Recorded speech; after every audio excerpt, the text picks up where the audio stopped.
With you, let us pray together. God, by whom the meek are guided in judgment, and light rises up in darkness for the godly, grant us in all our doubts and uncertainties the grace to ask what you would have us do, that the Spirit of wisdom may save us from all false choices, and that in your light we may see light, and in your straight path we may not stumble. Through Jesus Christ our Lord. Amen. Now, I know I told you I wasn't going to be here this week, but we didn't quite get to that last question last week because I talked too much. And that was the most important question and really pivotal to a lot of other things that we're going to discuss. So here I am. We're going to revisit that last question, maybe in a slightly different way. So thank you for coming anyway. I know, and I can tell by your fallen faces, you thought there would be a better speaker here. But no, it's a remedial speaker. Well, I'm going to go through our summary. Why do we read Genesis? We do it because we believe it's a narrative that teaches us how to live. The first part that we're in now talks about God's new way for humankind, and the rest enables us to learn what that might offer, what that might require. So, for example, in the creation stories, we are learning something about anthropology, something about what humans are and how they came to be that way, not historically, but more psychologically or anthropologically. And then later through the stories of the patriarchs and the families, we'll see how that plays itself out in the narrative history of Israel. What is this new way? It's really two things: the practice of righteousness, which is our relations with other people, and the practice of holiness, which is our relationship with the divine. Why are we reading Genesis? How are we reading Genesis? We're reading it philosophically, which is to say, we're looking for the meaning and understanding in a search for wisdom, which is again to say we're trying to figure out how to live better. We're trying to figure out how to live better. We're not trying to learn about the history of the Bible. We're not trying to learn about the various traditions that resulted in texts and oral histories that became knitted together into this book called Genesis. We're looking at that and its adoption and practice in order to learn something about God and something about how to treat each other. I'm calling that reading philosophically. So our question for this morning, and there's only one, is why did God expel Adam and Eve from the Garden of Eden? Why did God expel Adam and Eve from the Garden of Eden? Of all the questions I ask, this is the one where I think the answer is most well known and most simply stated. Because they ate the apple, because they defied the prohibition, because they were disobedient, because they were prideful, right? You've heard that. Maybe you never doubted that. I want to persuade you that I think that's not right, and moreover, that I think it's harmful. I don't think it's right. I don't think that's what the story actually says, despite our having in the church taught it that way for a very long time. But more importantly, I don't think it's helpful.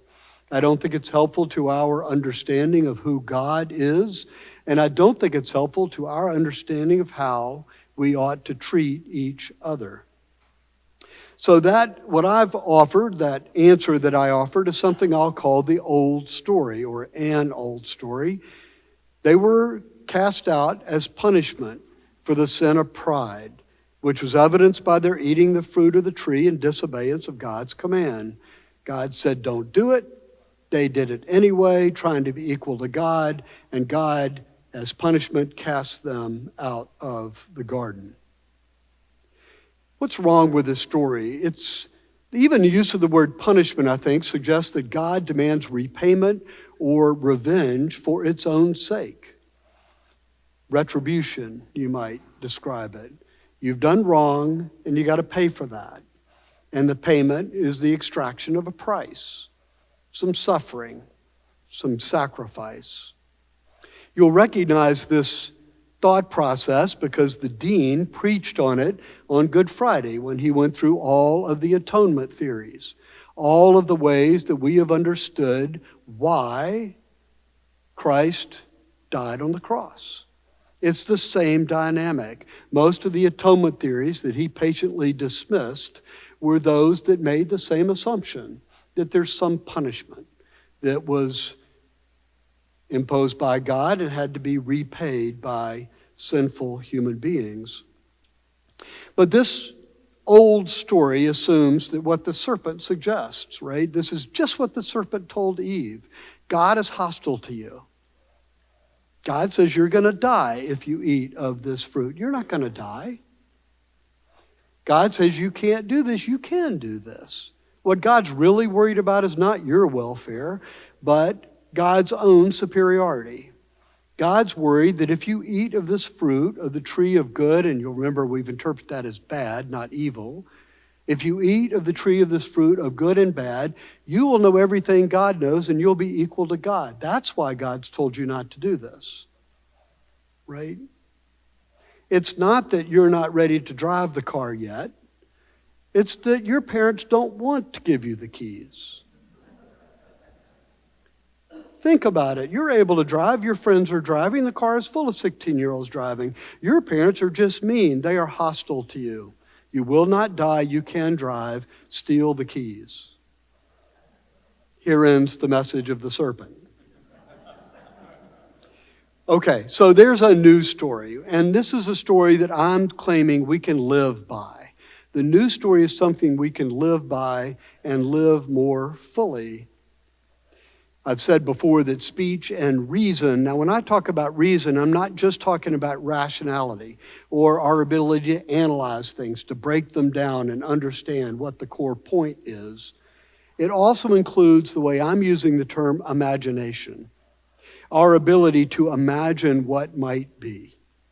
And it is that mixing of imagination and analytical thought process that Eve engages in when she takes the serpent's advice and reaches for the fruit, right? She's doing both. She's reasoning as the serpent has persuaded her to do. You're not going to die. Now, as a matter of just observation, when she ate the fruit, did she die? No. So was the serpent wrong, right? And God was wrong? Or does it mean that she will eventually die when she might not have otherwise? You see my point? She ate of the truth. The serpent said, see, you didn't die. God's lying to you, so everything else is probably not true either. Have at it. But if you look at the story more closely, there's a suggestion that they might have been immortal, who knows, but now they are going to die because they've been shielded from the tree of eternal life. But the point I've tried to make up to now is that once their prohibition is undermined, once simple obedience to God or everything else becomes impossible. Once the prohibition is undermined and Adam and Eve begin, in the context of the story, to think for themselves, to imagine what might be, reason their way to their own conclusions, believe they do in fact understand what is good and what is bad, there's no way to go back and just do what God tells you. There's no way to live inside of your animal instinct the way other animals live. You can't go back. Now that you can reason, now that you can imagine, now that you can get a sense of believing you understand the difference between good and bad, which is different from actually being right, the horrible lesson of adolescence. Once you've reached that point, there is no going back and living in the garden the way that you lived before. Does that make sense? You can't do it. Because now you've got a sense of autonomy. Now you've got a sense of making up your own mind. Now you've got a sense of actually knowing what's right. You can't go back and live by instinct alone. There's some freedom and there's some enlightenment there. Now, just a pause, do we think those are bad things? Forget this story. What is it that you think makes humanity special? What is it that makes us different from other animals? What is it we spend all of our time cultivating? And we do take pride in what we do as a species. What is it? It's often our ability to think. It's our rationality. It's our ability to imagine something that doesn't yet exist, commit ourselves to making it happen, and actually make it happen. Right? Nodding of heads will be adequate? Yes? Yes, yes. Do you want to give that up? Do you want to give up the right to think for yourself? Do you want to give up the independence that you enjoy because you can make your own decisions? Do you want to give the car keys back, never to drive again? Most of us don't, right? You see what the point I'm trying to make? These things, which are, in the way I've told you the story, are kind of engendered by the serpent, right? The serpent gets Eve to this point long before eating. Eating is just the consummation of her desire. She has already decided that it would be good to eat. So she already thinks she understands the difference between good and bad because it's good to eat. She's already thought that she can make her own decisions, if not with impunity, certainly, and survive, because she knows what God says. In fact, she attributes an even stiffer prohibition to God than God actually uttered. Does that make sense? In other words, Eve is already there. It wasn't that she ate of the fruit and it gave her these qualities. She is already there, and that's why she ate of the fruit. That's why she made the decision to eat of the fruit. That's why she decided to disobey the prohibition. You with me? That quality was nascent in her somehow. And Adam, encouraged by the serpent, perhaps through cunning means. Even her definition or description of what the serpent did, lift me up. He lifted me up, as if to say above the base level of other animals. Now the serpent, as we know, is unable to physically lift anything up. So what is she talking about? Could she be talking about the gaining of these qualities? Lifting up in terms of her own self-estimation, in terms of her power, relative to other members of the kingdom. Why? Because she can think, make decisions, imagine, and judge. These are qualities that she recognizes in herself. You with me? Okay. So once you're there, there's no going back to wandering around in the garden. There's no going back to just taking what is offered, because you can imagine something better. And when you can imagine something better, it's natural then to pursue that. My wife laughingly says, the minute I ask whether I have to do something, I've really already decided I'm not going to do it. Right? Same thing. Once you can begin to imagine it happen and you don't die in the process, the chances that you actually do it have really scaled up enormously. Maybe I'm the only one. Yes.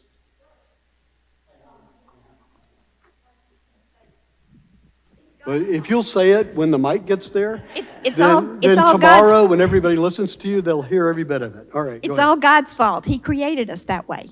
It's God's fault. He created us that way. Why do you say fault? Well, God really has no fault, I guess, but he said it.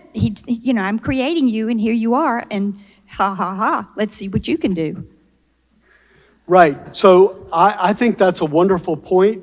The only thing I want to kind of note for reflection, not to argue with you, but for reflection, is the connotations of the word fault and the laughter. Right? And I think that's tied to our understanding of the fall as this crime we've committed, which is really deeply rooted in some original state of being, which we wish we didn't have. You with me? So when we're talking about God's fault, you're assuming it's somebody's fault. And just like Adam and Eve, not you, but God. And I think you've got a point, yes. So to build on that, I mean, I heard it as a joke, but and yes, about the laughter. But so when I think of the whole, the kind of humorous take on fault, the Creator is the responsible one.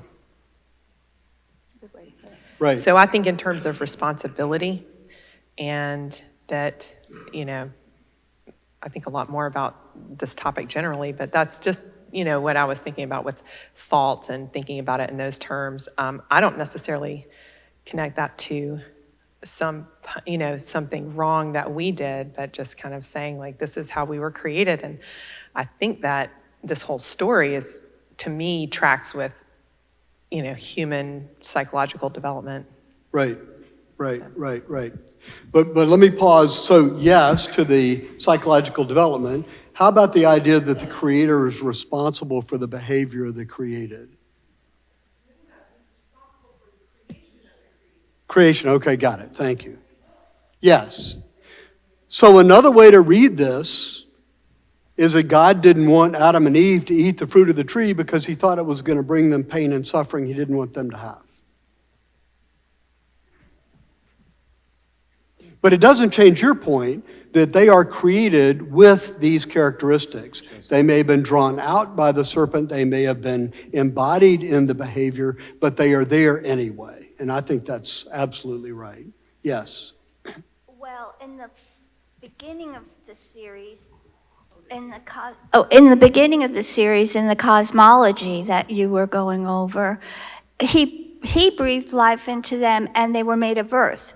So if it was just the life force coming in with breath and no reference to the earthly plane, then we would have stayed in oneness. I think of it this way. I'm not saying it's right, but Yeah. No, we would have been in oneness with him, or stayed in the garden or whatever. The serpent, just off the top of my head, represents the earthly plane, say, and so that and because they were being sent, this is where they had to come. This is the story I mentioned before. Since they have to come here, they have to actually use their free will and their ability to. They made the decision there, and that's how they got to come. Like, I think he really wanted them to activate themselves there, to face that, to really become fully human at the same time, to come here. And you could actually then say the serpent was placed there by God as well. I mean, this is just off the top of my head. No, the beauty of the story is that there aren't right and wrong answers. These are all The beauty gifts. of the story is that we can continue to, and have for thousands of years, to talk about this and find new ways. We're just trying to offer a coherent narrative. Sorry. Logic and reason and capacity to make decisions are gifts of God. We were created in the image of God.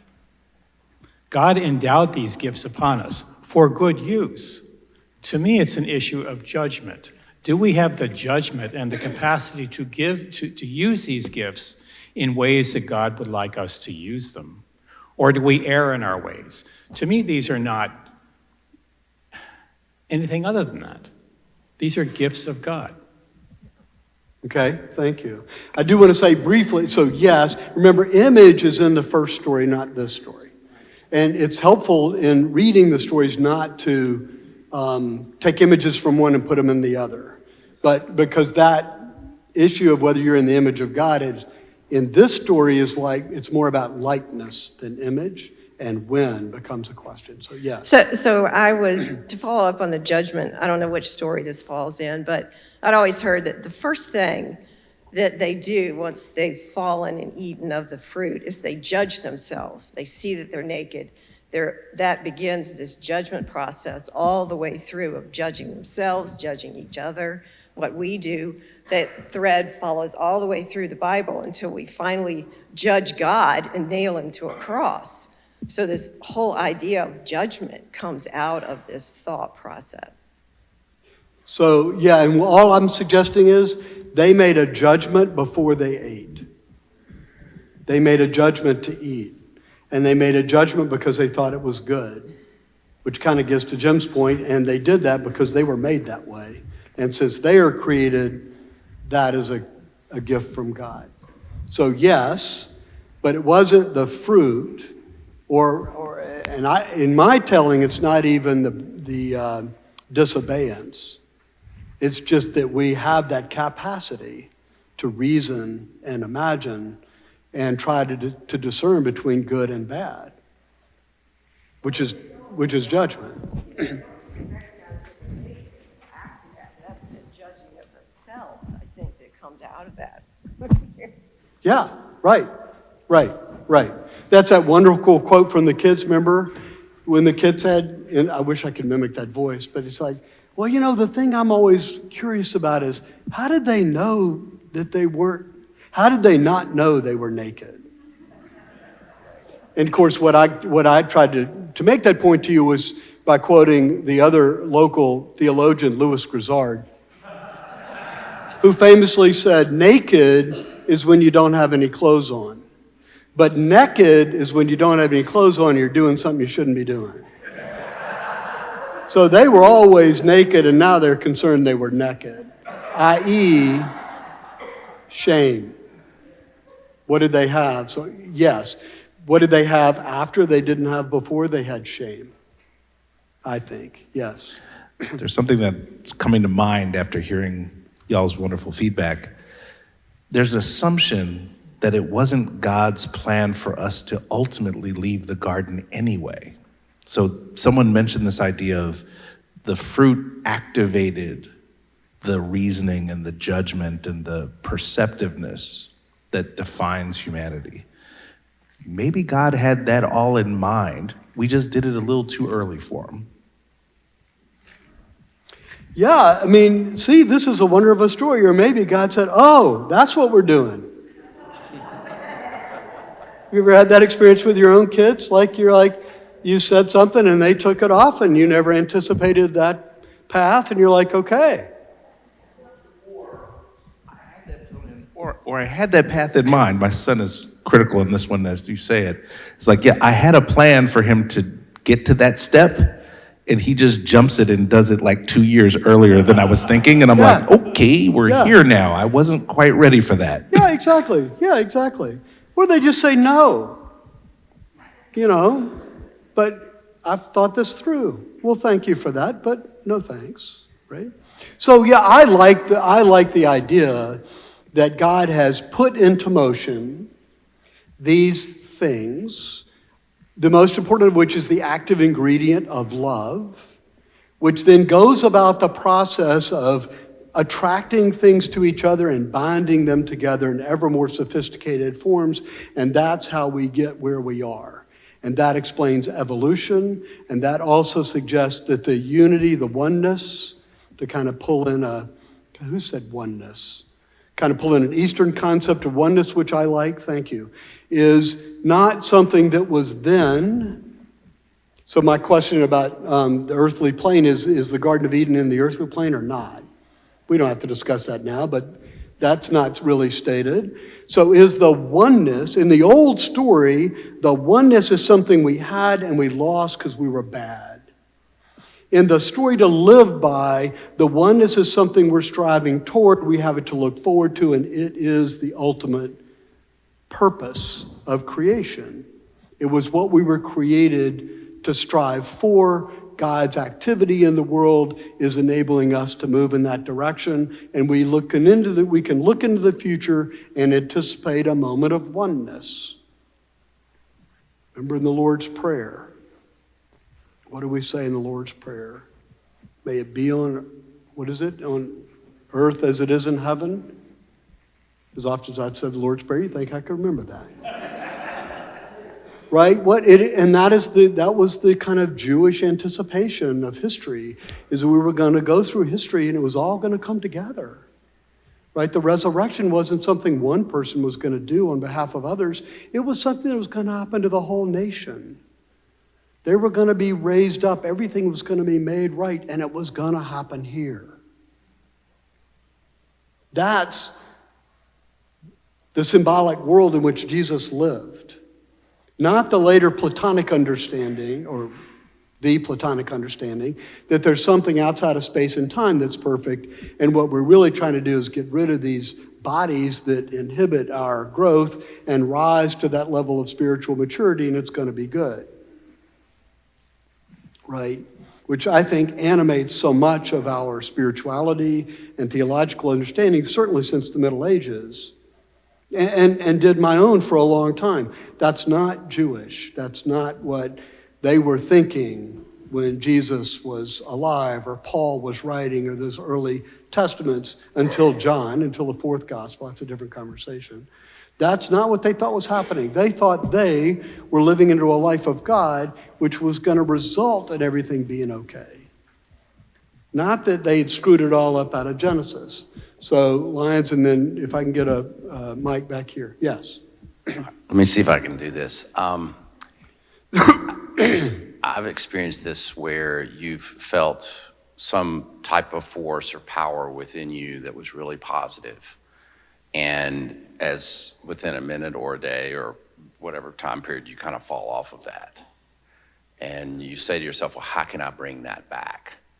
So is it possible that that's what they went to the fruit for, is they said, well, maybe we can get that back. We can get that.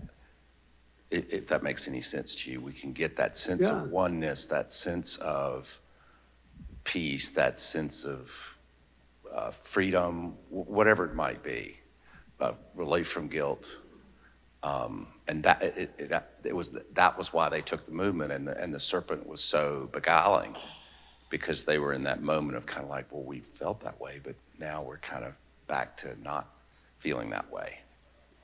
Yeah, that's a wonderful question. So my response is, in answer to all these questions, is kind of take that and does that help you make a coherent story that makes sense in your own life, right? That's the test I want you to have. That's what it means to read philosophically and look for wisdom. Does that make a more coherent story or less coherent story? And can I find it in my own life? Does it translate into a practice? Does it change how I treat other people? Does it change my understanding of God? That's where the payoff is. It's not being right about your interpretation of the story, which starts to look a little bit like reaching for the fruit if you think about it, right? Our own need to be right, or at least mine, again, I might be all alone here, but my own need to be right can often get in the way of relationship both with God and other people, right? And so my question to you is yes, right? I think that's fascinating. Does that help you make a more coherent story? And once you've done that, can you find that more readily in your own life? Yes. I just have a comment about everything. I would like to believe that Eve spent way more time with that serpent before this took place. And that's how he was able to contaminate her will and thinking. In life in general, the more time you spend with thoughts, ideas, or people like that, you start to become contaminated. Right. Oh, nice. You start to become contaminated. So I don't think it was just that incident, but I believe that she spent way more time with that serpent to contaminate her spirit, contaminate her into believing, because I don't think that was a one time. And that's just like us as people. The longer we spend with those type of people, those type of thoughts, those type of ideas, we begin to be contaminated, and we're not able to reach that elevation in which God wants us to reach. So that's just my 2 cents. No, nice. Yeah. Whether Eve did or not, we certainly do, right? You reminded me of Jay Leno. Do you guys remember Jay Leno and the Tonight Show? And they used to have this on the street feature, and they would ask people questions, and they got the most absurd answers. People didn't know who was president, or they thought, the First World War was in Vietnam. I mean, just... So one night, Jay thrust a microphone in this woman's mouth on the streets of Los Angeles, I suppose, and she gave this really stupid answer. And Leno gave that face he gave that always kind of mirrored your own stupidity back to you. And she looked at him and she said, "Oh, I get it. This is the one you're going to air, isn't it?" And he said, and they left it, so they didn't cut it, right? And he said, "Yeah, it is." And she said, "I've answered 15 questions, but this is the one I got wrong," right? They'd been together for a while, and then, or you're in some home video, and it went on for an hour and a half, and all you got was the 2-minute cut where you're an idiot. But anyway, go ahead. Yeah. I hope this isn't the one that gets aired. Yeah. And, I'm just reading the scripture you have up there, and what comes to mind is that Eve saw what was good, beautiful, true, and the other philosophical goods, and it had something to do with the belief that she could provide better for herself than the provision that was already given by God. And so there's a lapse of trust, right?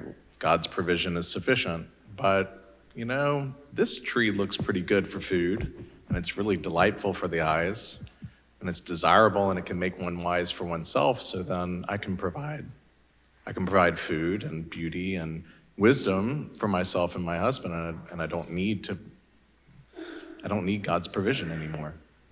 Yeah, that's good. And so all I want to add to that is, so you're comparing two states, but you're a different person in the second state, right? So it's not just that you're not relying entirely on God, which I think you and I would argue is our task to learn how to do, but you're becoming a different being now that you've got rationality and judgment and imagination.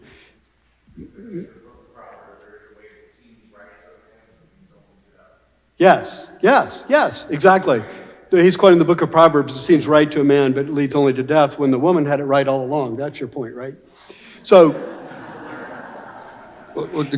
notice quickly and then I'll come back to you. Notice quickly the tree was good for food, judgment of good and bad. So this emergence of her ability to tell the difference. It was a delight to the eyes. So she's looking at the tree and making that decision for herself. Her perception of beauty is an expression of her autonomous judgment, right? And so she took the fruit, ate it, and gave it to her husband, and he ate as well. Yeah, so just what Alan was saying. To add to what the other George said, and the word she just used, what catches it all together is the word pride. Basically, to see it as delight is almost like a pride thing. It's coming from her, coming from within her, not from God. Isn't that pride? It can be. It can be pride. Can it also be awe? Right? When you're captivated by a beautiful piece of something, whether it's a piece of nature or a piece of art, I mean, whether it's the Mona Lisa or something else, have you ever just walked into an art gallery and seen a piece of art and just couldn't move after that, and then had to remind yourself to breathe, like you're just captivated by the beauty of it? Or in some kind of concert where, when they finish, there's just complete silence at the end of the performance because nobody can, you got to kind of come back to yourself first. Then you can stand up and applaud, but there's a moment of silence in a really powerful performance because you've been taken out of yourself. So I would say that awe and wonder, which we as Episcopalians tend to associate with being drawn to God, is also true. So it can be pride, and it also can be instrumentalization of other things, which is to say, walking through the world looking at everything for what it can do for me. You with me? So certainly, if I read this book, I'm going to have more knowledge, fine. But what happens is if I decide that I'm only going to talk to you if you can do something for me. Right? Those of you who were in some kind of life that required you to go to cocktail parties with your professional peers a lot, undoubtedly have experienced walking through a party and nobody gives a hoot about anybody unless they're perceived to be a status higher than them. You with me? We used to have a parlor trick I played when I was doing this, and that is, could I get through an entire conversation without the other person learning anything about me? You with me?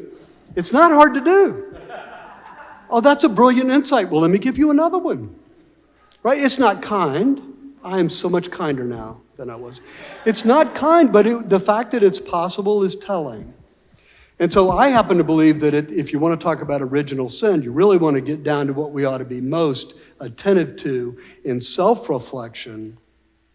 It's how often we instrumentalize the world, how often we approach the world on the basis of what it can do for us. Other people, activities, schools. I mean, you can get trapped.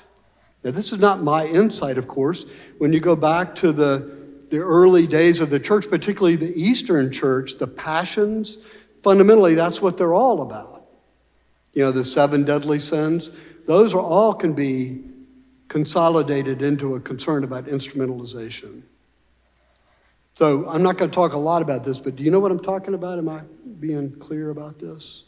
I mean, a little self-reflection will go a long way. Can we get a mic here, John, please?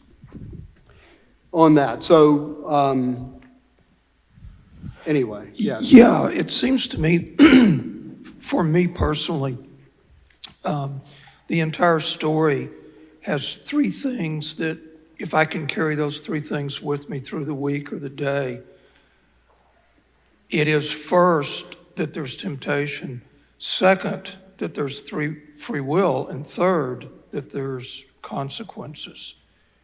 And I think if we look at that in our lives every day, this story tells us those 3 things. And it's not that complicated, it seems to me. It's relatively simple.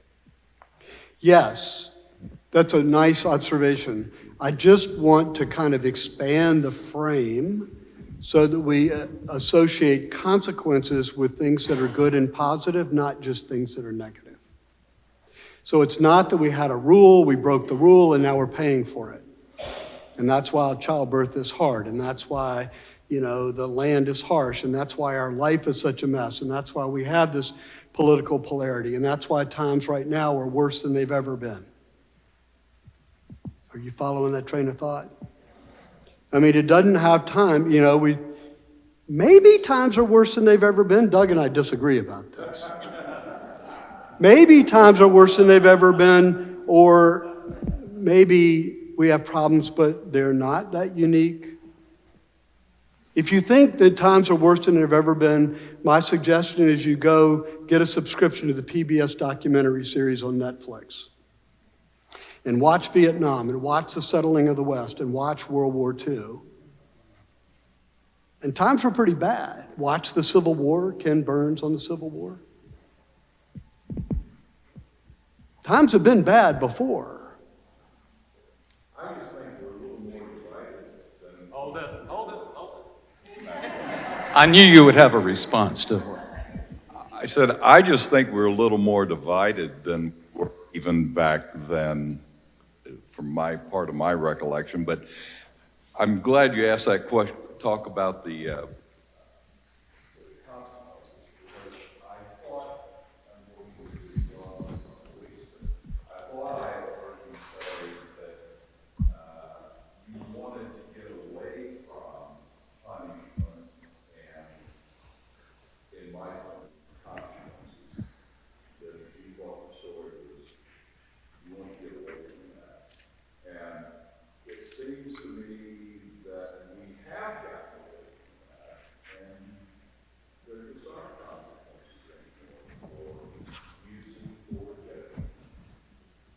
Yeah, so what I want to get away from is that that's all there is.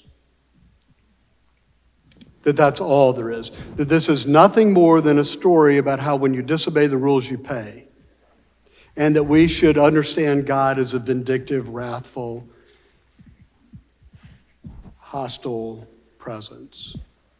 Consequences, we not obviously, but we make bad judgments and we pay for them. And what I want to say is when we kind of, remember this story is really an attempt to describe what they were experiencing then. It's not based on historical evidence or anything else, right? It's looking at how humans are and imagining how they got to be that way. So all I'm saying is, yeah, we've got these gifts and we're learning how to use them and to draw closer to God and be more in union with God is kind of the Christian perspective as opposed to a no self but whatever, is our calling and is what we're called to do. But there is no going back to the garden There's no going back to a time when we did not think for ourselves and did not imagine for ourselves and did not think we knew what was good or bad. We're not going back to being driven solely by our instincts. And I kind of don't want to, right? I mean, the amount of pleasure and enjoyment I derive out of life by doing things and working with other people and bringing things into existence is immense. I don't want to be in a place where none of that ever happens. Yeah. So just maybe to add to the discussion about consequences and maybe broaden it a little bit or, bring something else in. So when I think of like the consequences related to this story, I think that sometimes we have to lose something and know the loss of it before we are in a position to value what we had. I mean, I think I see that in, the story of childhood, and there's this kind of like, eventual reconciliation and valuing of something. But first, before we can do that, we have to walk away from it. We have to choose ourselves over it. We have to kind of go in that direction. And that's how I kind of hear the story of like, somebody said it before of like, the provision of God, it's like, we don't understand why the provision of God is enough or why we want the provision of God to be enough until we've kind of gone on this journey of like doing it our way. So that's just kind of how in terms of the consequences, they're not good or bad. They just are. They just are. Yes. I think that's brilliant. Like, do you even know what health is until you're sick? Right. Or is it just something you take for granted? Right? But I mean, I was bad sick last week, I guess, and I was very aware of how ill health I was. I had no energy. I mean, sickness will give you a whole new appreciation for health.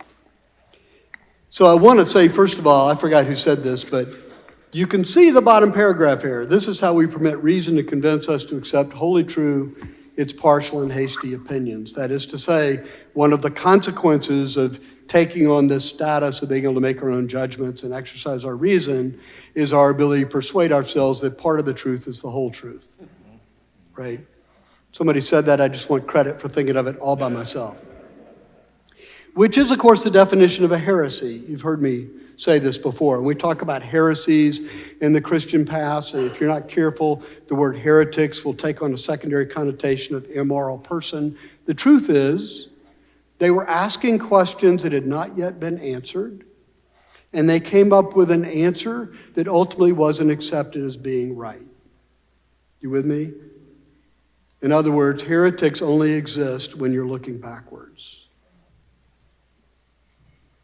You with me on this? So this whole idea of distinguishing something that is partially true from something that is wholly true, is part of what our spiritual life and practice is all about, why we gather into community, why we think diversity is important, why we're constantly trying to expand our frame. So we'll see more. Bill. I was thinking of your conversation a second ago and was thinking of the internet and social media as being the modern equivalent of the Apple. It has increased humanity's collective knowledge, but there is a consequence, and that consequence is not necessarily a judgment, but there's a consequence of all that increased access to knowledge, in that our discernment and perceptions start to become more stark, start to become less communal, because it's processing that rational side of our brain more and more and more and more and more, and not the emotional, spiritual side of ourselves, which is what would get us closer to God. So we're moving it's a great example of how we've moved even further away from the garden, but none of us would ever give it back because we see the consequences as a positive and we can justify it in our minds. Yeah, I think that's right. And I think,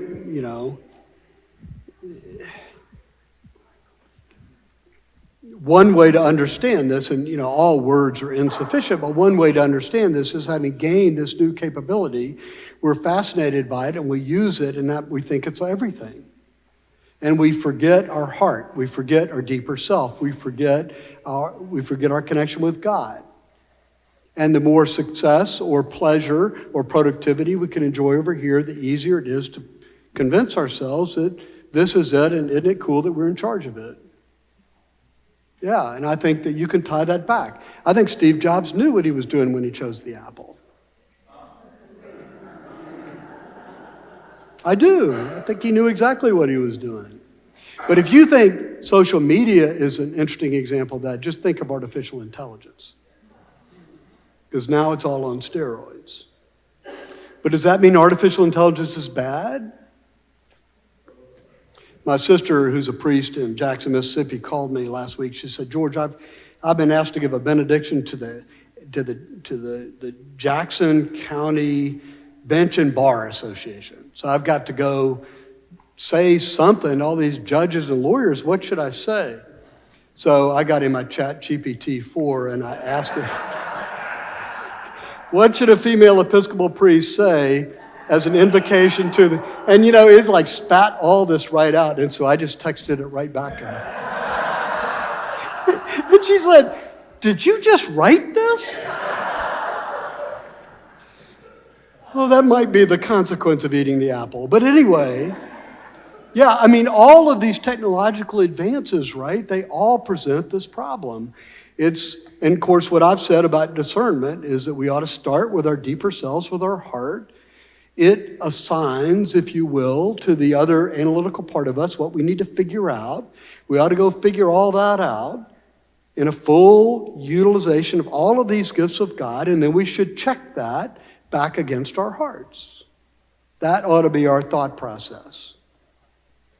And there are a lot of scientists, Michael Palenti, a famous early 20th century Romanian scientist, I guess, said the very same thing. He wasn't Christian.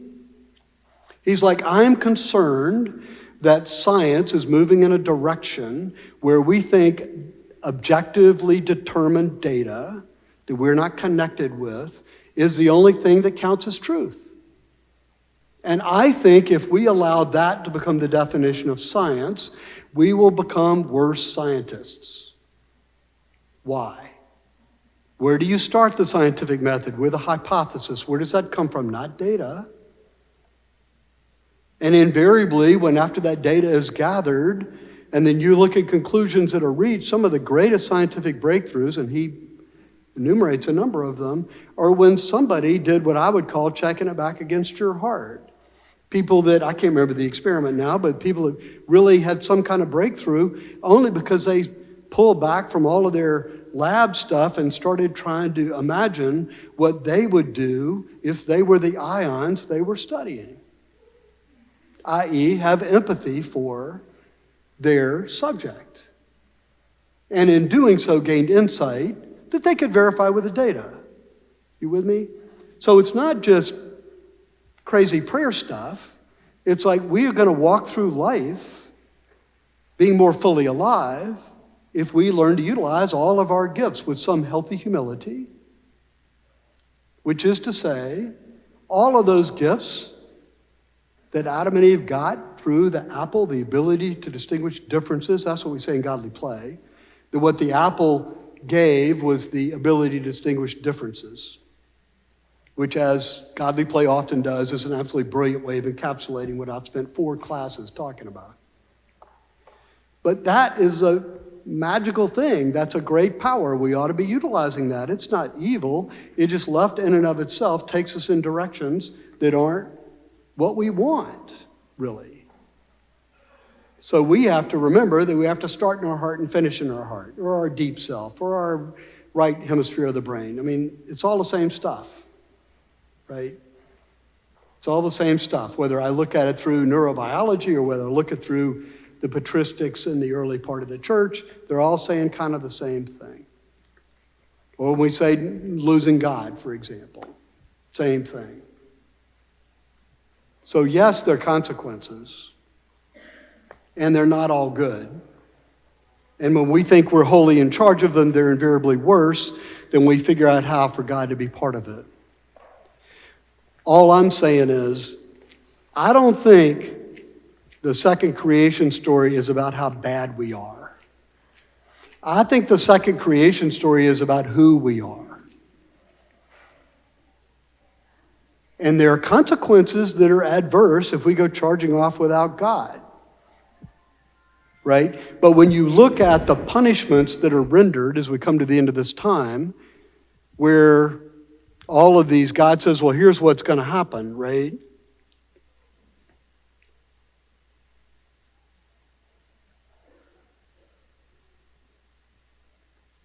There's an estrangement of humanity from nature,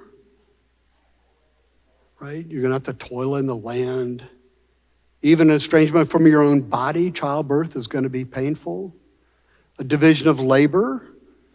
You're going to bear children and you're going to go out and till the soil and provide food. An advent of arts and crafts, that the making of the fig leaf girdle is actually creative, right? That didn't exist in the garden. They had to imagine it. They had to thread it together. It's a work of art, really. In our continuing Bible trivia, it's the first work of art. There you go. Notice when God came walking through the garden and he said, where are you? A great, great spiritual question. I'm arguing not just about geographic position, but your state of your soul, right? What is God really saying there? Where are you, like I don't see you? Probably not. God sees everything, we believe. Where are you and what are you becoming? Who are you? What's the state of your soul? I always find it funny that Adam said, well, we were afraid of you because we're naked. He doesn't say anything about the girdles, like maybe that's a worse crime. Because what does it signal? At some level, it signals that what they had in the garden wasn't enough. Once they have some symbol of their own shame, some ability to be self-reflective, then they need something else, which they create. And rule and authority, and here is to reiterate what I've said before, I think these things are often descriptive, not prescriptive. So when God says, you're going to be subject to the rule of Adam, I don't think he's saying that's the way it ought to be. I think he's saying for a while, that's one of the consequences. See, this is a very important distinction. So we've covered it already in my answer to the question about men and women, but you see the point. If you take some of this narrative as descriptive, that's kind of where you are, but it doesn't mean that's where God wants us to be. It's not prescriptive. It's like keep working hard until men are telling you what to do all the time. It's no, this is the way as you work through life, this is the way it's going to be for a while, and it was. Descriptive and not prescriptive. All right. We don't have time to discuss this, but I just want to leave you with this question. Where would civilization be if this hadn't happened? Where would civilization be if this hadn't happened? Would there be any civilization? Do we want to give it back?